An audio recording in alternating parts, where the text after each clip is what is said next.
नवंबर की ठंडी रातें धीरे धीरे अपनी दस्तक दे चुकी थी। बुलंदशहर की गलियों में हल्की धुंध उतरने लगी थी और पीर वाली गली का माहौल भी उस शाम कुछ अलग था। यह कोई साधारण शाम नहीं थी, कम से कम सलीम के लिए तो बिल्कुल भी नहीं। उसके घर के आंगन में बिछी दरी, कोने में रखी प्लास्टिक की कुर्सियां और बीच में सजी बोतलें और गिलास, सब कुछ इस बात की गवाही दे रहे थे कि आज कोई खास बात है।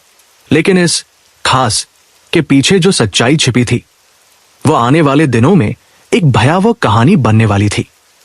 सलीम पेशा कबाड़ी, उम्र लगभग 25 साल, बाहरी तौर पर एक साधारण युवक था, लेकिन उसके भीतर एक ऐसा ज्वार उठ रहा था जिसे कोई देख नहीं पा रहा था। उसकी आंखों में उस रात एक अजीब चमक थी, खुशी और बेचैनी का मिलाजुला रंग। उसने अपनी बहन रुखसाना और उसके पति सलीम को भी खास तौर पर बुलाया था। दोनों साले जीजा के बीच रिश्ता सिर्फ रिश्तेदारी का नहीं बल्कि दोस्ती का भी था। अक्सर साथ बैठकर हंसी मजाक, काम की बातें और कभी कभी शराब के दौर भी चलते रहते थे। रात जैसे जैसे गहराती गई, महफिल रंग पकड़ने लगी। गिलासों की खनखनाहट और हल्की हंसी के बीच जीजा सलीम ने अपने साले की ओर गौर से देखा। वो अनुभवी नजर थी जो चेहरे पढ़ना जानती थी। साले साहब, उसने मुस्कुराते हुए कहा, आज तो बड़ी शानदार दावत रखी है, कुछ खास बात है या कोई बड़ा खजाना हाथ लग गया? सवाल हल्का था लेकिन उसमें एक गहराई छिपी थी। सलीम ने गिलास उठाया, एक लंबा घूंट लिया और मुस्कुराने की कोशिश की। जीजा साहब, दिल किया तो पार्टी रख ली, कभी कभी बैठना भी जरूरी होता है। उसका जवाब सीधा था, मगर उसकी आवाज में छुपी झिझक ने जीजा को और सतर्क कर दिया। वह थोड़ा आगे झुका, गिलास में नया पैक बनाते हुए बोला, देखिए, आप कुछ छिपा रहे हैं, घर वाले शायद न समझ पाए, लेकिन मैं चेहरे पढ़ लेता हूं। यह सुनते ही कुछ सेकंड के लिए सन्नाटा छा गया। सलीम ने नजरें झुका ली। उसकी उंगलियां गिलास के किनारे को सहला रही थी, जैसे भीतर का तनाव बाहर आने के लिए रास्ता ढूंढ रहा हो। अच्छा, तो बताइए, उसने हल्की चुनौती देते हुए कहा। क्या छिपा रहा हूं मैं? जीजा मुस्कुराया। उसने एक बड़ा घूंट लिया और सीधे उसकी आंखों में देखते हुए बोला, बात और क्या हो सकती है, तुम्हारी महबूबा क्षमा, उसी के बारे में सोच रहे हो ना? ये नाम सुनते ही सलीम के चेहरे पर जैसे कई भाव एक साथ उभर आए, प्यार, पीड़ा और एक अजीब सी बेचैनी। शादी कब कर रहे हो? जीजा ने हंसते हुए पूछा, लेकिन इस बार सलीम नहीं हंसा। उसकी आंखें थोड़ी लाल हो गई थी, शराब से नहीं, अंदर जल रही आग से। जीजा साहब, आप अभी भी पूरी बात नहीं समझ पाए। उसकी आवाज अब भारी हो चुकी थी। बात क्षमा की ही है, लेकिन अब सब कुछ बदल गया है। ये कहते कहते उसकी आवाज भर्रा गई। जीजा अब पूरी तरह सतर्क हो चुका था। उसने गिलास नीचे रखा और गंभीर स्वर में पूछा, सीधे बताओ, क्या हुआ है? कुछ पल के लिए सलीम चुप रहा, फिर जैसे भीतर जमा सैलाब अचानक बह निकला। मैं उससे बहुत प्यार करता हूं। पहले तो लगता था, वो भी, लेकिन अब वो न मुझे देखती है, न बात करती है, मेरे मैसेज का जवाब तक नहीं देती। उसकी आवाज टूट रही थी। मुझे लगता है उसकी जिंदगी में कोई और आ गया है और मैं ये सब बर्दाश्त नहीं कर पा रहा। उसकी आंखों से आंसू बह निकले। वो एक ऐसा पल था जब एक तरफा प्यार की सच्चाई पूरी नग्नता के साथ सामने खड़ी थी, बिना किसी भ्रम, बिना किसी उम्मीद के। जीजा कुछ देर तक उसे देखता रहा, फिर धीरे से बोला, तो अब क्या करना चाहते हो? यह सवाल जैसे पहले से तैयार था। सलीम ने बिना झिझक जवाब दिया, मैं उससे आखिरी बार मिलूंगा और उसे अपना बना लूंगा। उसके इस वाक्य में एक अजीब दृढ़ता थी जो सामान्य नहीं थी। जीजा ने गहरी सांस ली। देखो, प्यार जबरदस्ती नहीं होता और धर्म भी अलग है। अगर वो मना कर दे तो छोड़ दो उसे। लेकिन सलीम अब उस मोड़ पर पहुंच चुका था जहां तर्क काम नहीं करते। मैं उसका इनकार सहन नहीं कर सकता। उसने धीरे से कहा, अगर कुछ हो गया तो आप मेरा साथ दोगे ना? उसने अपने जीजा का हाथ कसकर पकड़ लिया। यह सिर्फ सवाल नहीं था, एक आने वाले अपराध की प्रस्तावना थी। जीजा ने नशे में बिना भविष्य की गंभीरता समझे उसका हाथ दबाया। हर हाल में साथ दूंगा। यहीं इसी क्षण एक खतरनाक निर्णय ने जन्म लिया। अगली सुबह नहीं, बल्कि अगली शाम 27 नवंबर 2025 को सूरज ढलने को था। आसमान पर हल्का नारंगी रंग फैला हुआ था। ठीक शाम 6 बजे सलीम ने फोन उठाया और एक नंबर डायल किया, क्षमा शर्मा। उसके दिल की धड़कनें तेज थी। मुझसे एक बार मिलो, आखिरी बार उसने धीमी आवाज में कहा। दूसरी तरफ कुछ सेकंड की चुप्पी रही। क्षमा, एक पढ़ी लिखी समझदार युवती ने इस मुलाकात को एक मौका समझा। वह जानती थी कि मामला बढ़ सकता है, लेकिन वह यह भी मानती थी कि बात करके हर समस्या सुलझाई जा सकती है। उसने सोचा, अगर आज उसे समझा दिया तो सब खत्म हो जाएगा। और यही सोच उसकी जिंदगी की आखिरी गलती बन गई। वह बिना किसी को बताए घर से निकल पड़ी। संध्या का समय था। गांव नैथला हसनपुर से करीब 3 किलोमीटर दूर वलीपुर नहर का पुल। यह जगह सुनसान थी। पानी की धीमी आवाज, ठंडी हवा और आसपास पसरा सन्नाटा माहौल को और भी रहस्यमय बना रहे थे। सलीम पहले से वहां मौजूद था। कुछ ही देर में क्षमा वहां पहुंची। क्यों बुलाया है मुझे यहां? उसने सीधे पूछा। उसकी आवाज में झुंझलाहट थी, लेकिन डर नहीं। सलीम ने उसकी तरफ देखा। उस नजर में मोहब्बत कम और जुनून ज्यादा था। मैं तुमसे बहुत प्यार करता हूं, उसने कहा। तुम बदल गई हो, मुझसे बात क्यों नहीं करती? क्षमा ने गहरी सांस ली। सलीम, तुम हमारे घर कबाड़ लेने आते थे। मैंने भरोसे में नंबर दे दिया और तुमने उसका गलत मतलब निकाल लिया। उसकी आवाज अब सख्त हो चुकी थी। तुम मुझसे प्यार करते हो, लेकिन मैं तुमसे नहीं करती और कभी नहीं करूंगी। यह वाक्य हवा में जैसे किसी तलवार की तरह लटका रह गया। आज के बाद मेरा पीछा छोड़ दो, यही तुम्हारे लिए अच्छा होगा। यह कहकर वह मुड़ने लगी, लेकिन सलीम ने उसका हाथ पकड़ लिया। मैं तुमसे शादी करूंगा, मैं बदल जाऊंगा, बस हां कह दो। अब उसकी आवाज विनती से ज्यादा जिद में बदल चुकी थी। यह देख क्षमा का धैर्य टूट गया। उसने झटके से अपना हाथ छुड़ाया। अपनी औकात में रहो सलीम, आज के बाद रास्ते में आए तो बहुत बुरा होगा। उसके शब्द तीर की तरह लगे और अगले ही पल एक ऐसा निर्णय लिया गया जिसने सब कुछ खत्म कर दिया। जैसे ही क्षमा मुड़ी, सलीम ने अपनी कमर से चाकू निकाला और एक ही वार में उसकी गर्दन रेत दी। समय जैसे थम गया। नहर के पास बहता पानी उस पल का गवाह बन गया। सलीम बिना पीछे देखे वहां से भाग गया। उसके कपड़ों पर खून के छींटे थे, सांसें बेकाबू थी और दिमाग में जैसे तूफान चल रहा था। अभी कुछ मिनट पहले जो हुआ था वो सिर्फ एक हत्या नहीं थी, वो एक ऐसे जुनून का अंत था जिसने इंसानियत की हर सीमा लांघ दी थी। उसके कानों में अभी भी क्षमा की आखिरी आवाज गूंज रही थी, अपनी औकात में रहो। ये शब्द अब उसके भीतर गूंजते हुए जैसे उसे भीतर ही भीतर तोड़ भी रहे थे और भड़का भी रहे थे। लेकिन अब पछतावे के लिए बहुत देर हो चुकी थी। रात गहराने लगी थी। उधर नैथला हसनपुर गांव में क्षमा के घर के बाहर हल्की हलचल शुरू हो चुकी थी। शाम से रात हो चुकी थी, लेकिन क्षमा अब तक घर नहीं लौटी थी। उसकी मां बार बार दरवाजे की ओर देख रही थी। हर आहट पर उन्हें लगता शायद अब आ गई, लेकिन हर बार निराशा ही हाथ लगती। राम बाबू, जरा फोन लगाओ, उसे मां की आवाज में चिंता साफ झलक रही थी।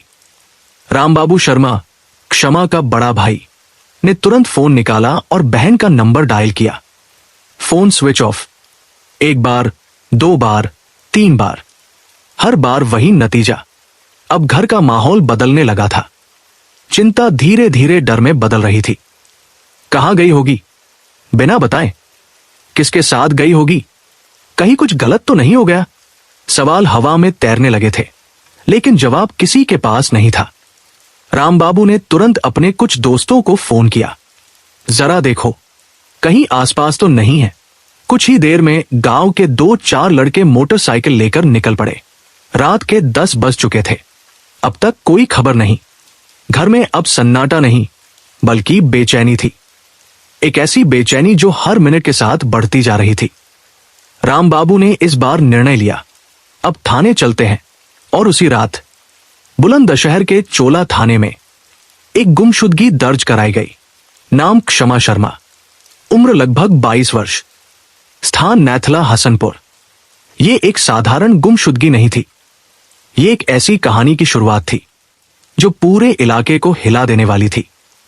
अगले दिन सुबह की रोशनी के साथ उम्मीद भी जगी थी, पर जैसे जैसे समय बीतता गया उम्मीद कमजोर पड़ती गई।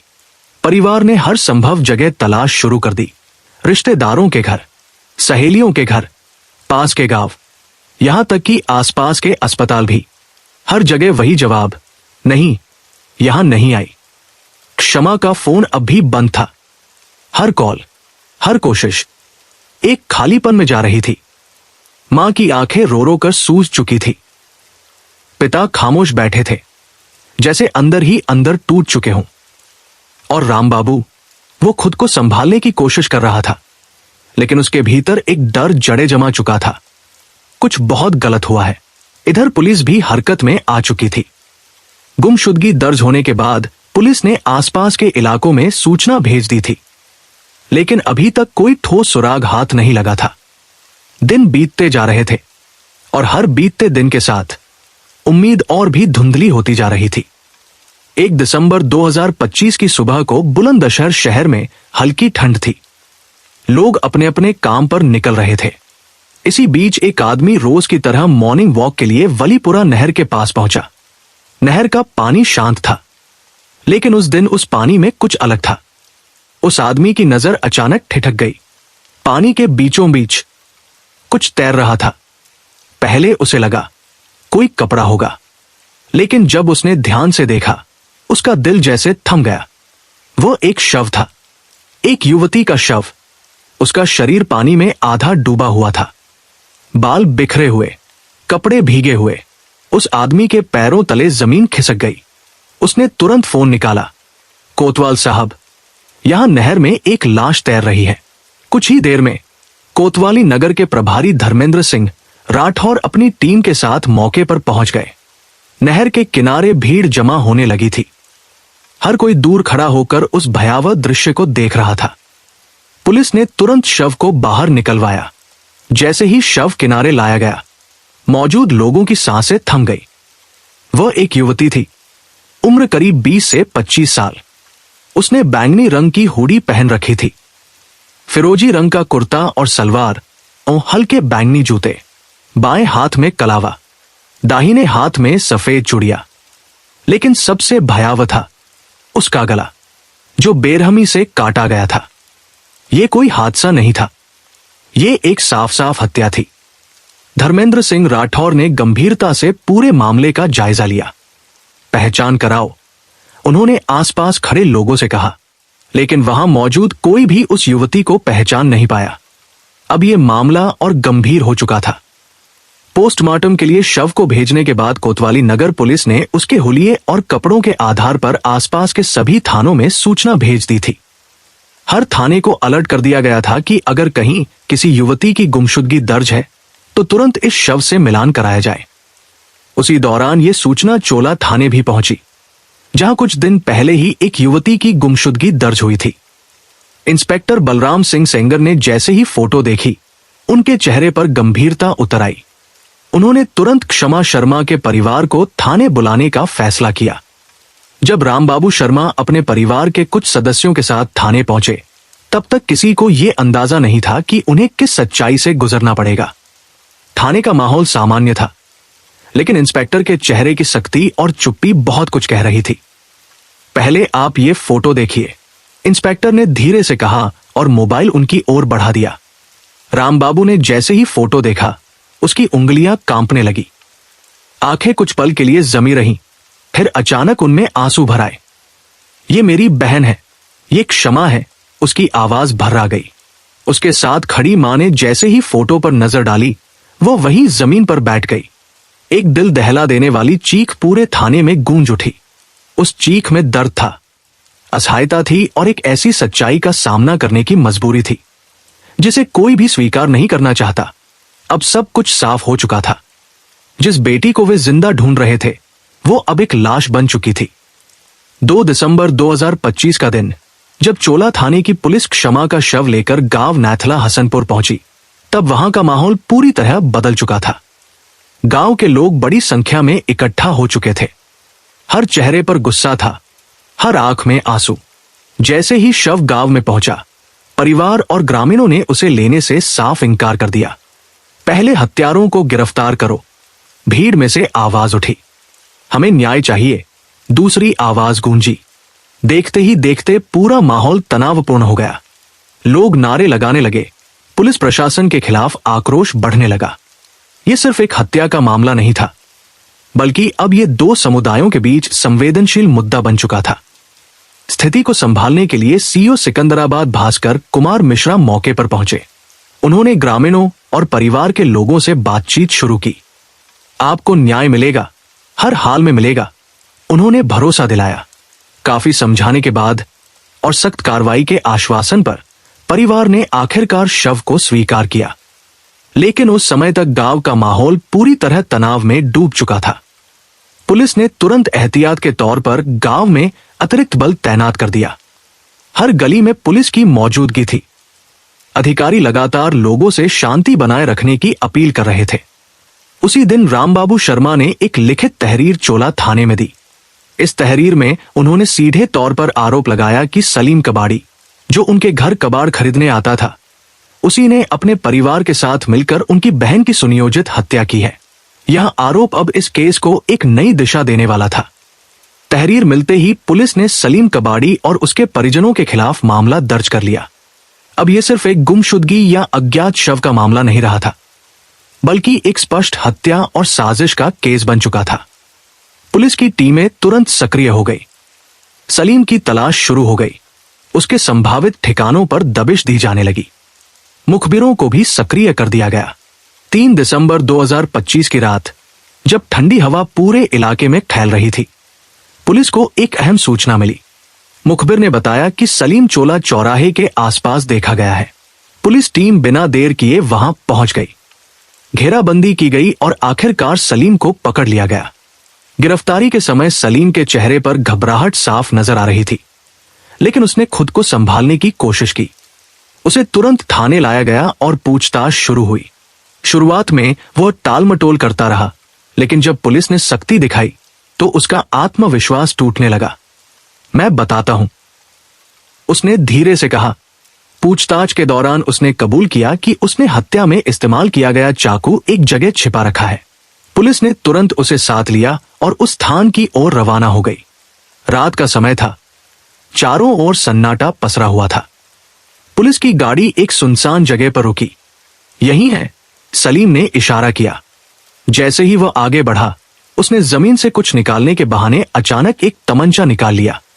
यह सब इतना अचानक हुआ कि कुछ पल के लिए पुलिस भी चौंक गई। इसके बाद सलीम ने बिना किसी चेतावनी के फायरिंग शुरू कर दी। गोलियों की आवाज से रात का सन्नाटा टूट गया। एक गोली सीधे कांस्टेबल अंकुर के दाहिने हाथ में लगी। वह दर्द से करा उठा और जमीन पर गिर पड़ा। अब पुलिस के पास कोई विकल्प नहीं था। जवाबी फायरिंग शुरू की गई। कुछ ही सेकंड में एक गोली सलीम के पैर में जा लगी। वह संतुलन खोकर गिर पड़ा। उसका तमंचा हाथ से छूट गया। पुलिस ने तुरंत उसे काबू में कर लिया। उसके चेहरे पर अब डर था और हार का भाव साफ दिखाई दे रहा था। घायल अवस्था में ही उसे गिरफ्तार कर लिया गया और तुरंत जिला अस्पताल ले जाया गया। इस मुठभेड़ के बाद अब सलीम पूरी तरह पुलिस की गिरफ्त में था। जिला अस्पताल के इमरजेंसी वार्ड में हलचल थी। स्ट्रेचर पर पड़े सलीम के पैर से खून रिस रहा था, लेकिन उसके चेहरे पर जो भाव थे वे दर्द से कहीं ज्यादा भारी थे। आंखों में डर, माथे पर पसीना और भीतर एक ऐसी बेचैनी जिसे अब छुपा पाना उसके लिए नामुमकिन हो चुका था। पुलिसकर्मी उसके आसपास खड़े थे। इलाज शुरू हो चुका था, लेकिन इस समय इलाज से ज्यादा जरूरी था सच। कांस्टेबल अंकुर को भी अस्पताल में भर्ती कराया गया था। उसके हाथ में गोली लगी थी। दर्द असहनीय था, लेकिन उसकी नजरों में गुस्सा साफ दिखाई दे रहा था। वह जानता था कि जिस आदमी को उन्होंने पकड़ा है वही उस पूरी घटना का मुख्य किरदार है। उधर सलीम को प्राथमिक उपचार देने के बाद पुलिस ने वहीं अस्पताल में ही उससे पूछताछ शुरू कर दी। सच सच बता दे, वरना हालात और खराब हो जाएंगे, एक पुलिस अधिकारी ने सख्त लहजे में कहा। अब सलीम के पास बचने का कोई रास्ता नहीं था। उसने धीरे धीरे बोलना शुरू किया। हर शब्द जैसे उसके गले में अटक रहा था, लेकिन सच अब बाहर आने लगा था। मैं उससे प्यार करता था, उसने कांपती आवाज में कहा। पूछताछ आगे बढ़ी और उसने पूरी घटना विस्तार से बतानी शुरू की। कैसे वह क्षमा के घर कबाड़ लेने जाता था, कैसे उसने उसका नंबर लिया, कैसे वह उससे एक तरफा मोहब्बत करने लगा, और कैसे उसके इनकार ने उसे भीतर से तोड़ दिया। उस दिन 27 नवंबर की शाम मैंने उसे बुलाया था। उसकी आवाज धीमी होती जा रही थी। मैं चाहता था कि वो मेरी हो जाए, लेकिन उसने साफ मना कर दिया।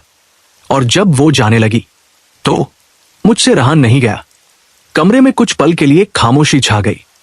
मैंने चाकू निकाला और वो आगे नहीं बोल पाया, लेकिन अब पुलिस सब समझ चुकी थी। इसके बाद क्या किया? अधिकारी ने पूछा। मैं वहां से भाग गया। फिर वो थोड़ा रुका, फिर बोला, फिर मैंने घर जाकर सब कुछ बताया। किसे बताया? पुलिस अधिकारी ने तुरंत सवाल किया। घर वालों को, बहन रुखसाना को, उसके पति सलीम को, भाइयों को। सलीम ने बताया कि हत्या के बाद वह घबराया हुआ घर पहुंचा था। उसके कपड़ों पर खून लगा था। जब परिवार वालों ने पूछा तो उसने पूरी घटना बता दी। पहले तो सब सन्न रह गए, लेकिन फिर धीरे धीरे बातचीत शुरू हुई। अब क्या करना है, कैसे बचना है? उसकी बहन रुखसाना और उसके पति सलीम ने उसे संभालने की कोशिश की। भाइयों सुभान और समीर को भी बुलाया गया। घर के अंदर उस रात जो चर्चा हुई वो सिर्फ डर की नहीं थी, वो एक अपराध को छुपाने की योजना बन रही थी। लाश को ठिकाने लगाना होगा, किसी ने कहा। अगर पकड़े गए तो सब खत्म हो जाएगा, दूसरा बोला। और फिर सबने मिलकर एक फैसला लिया। सलीम ने बताया कि कैसे उन्होंने मिलकर शव को वहां से हटाया और उसे वलीपुरा नहर में फेंक दिया ताकि कोई सबूत न बचे। यह सुनकर पुलिस अधिकारी भी कुछ पल के लिए चुप हो गए। यह एक संगठित अपराध था जिसमें पूरा परिवार शामिल हो चुका था। अब पुलिस के पास साफ दिशा थी। अस्पताल से ही टीमों को निर्देश दिए गए। 5 दिसंबर 2025 को पुलिस ने सलीम की बहन रुखसाना को गिरफ्तार कर लिया। उसे थाने लाया गया और पूछताछ शुरू हुई। शुरुआत में उसने कुछ भी मानने से इनकार किया, लेकिन जब सलीम के बयान और सबूत उसके सामने रखे गए तो उसकी चुप्पी टूट गई। उसने भी कबूल कर लिया कि वह इस पूरे मामले में शामिल थी।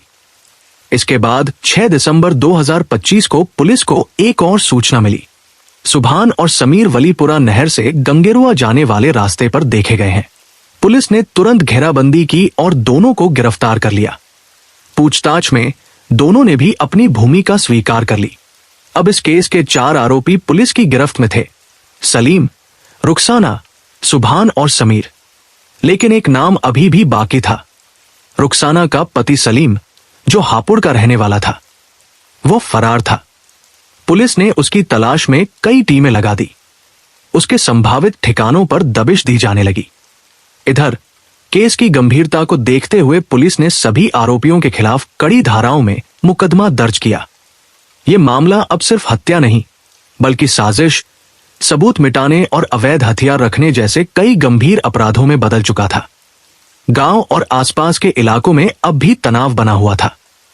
पुलिस की मौजूदगी हर जगह थी। लोग इस घटना को लेकर चर्चा कर रहे थे। किसी को यकीन नहीं हो रहा था कि एकतरफा प्यार इतनी खौफनाक परिणति तक पहुंच सकता है। उधर क्षमा का परिवार अब भी सदमे में था। उनकी दुनिया उजड़ चुकी थी।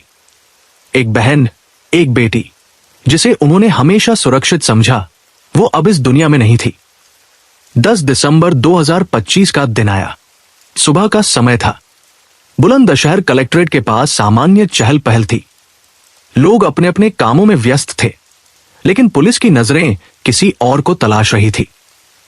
एक टीम पहले से वहां मौजूद थी, सादी वर्दी में, पूरी सतर्कता के साथ। जैसे ही सूचना पक्की हुई, पुलिस ने घेराबंदी की और कुछ ही क्षणों में उस फरार आरोपी को दबोच लिया गया। रुखसाना का पति सलीम अब पुलिस की गिरफ्त में था। गिरफ्तारी के वक्त उसने बचने की कोशिश नहीं की। शायद वह जान चुका था कि अब बचने का कोई रास्ता नहीं है। उसकी आंखों में थकान थी और एक अजीब सी हार का भाव। उसे तुरंत थाने लाया गया और पूछताछ शुरू हुई।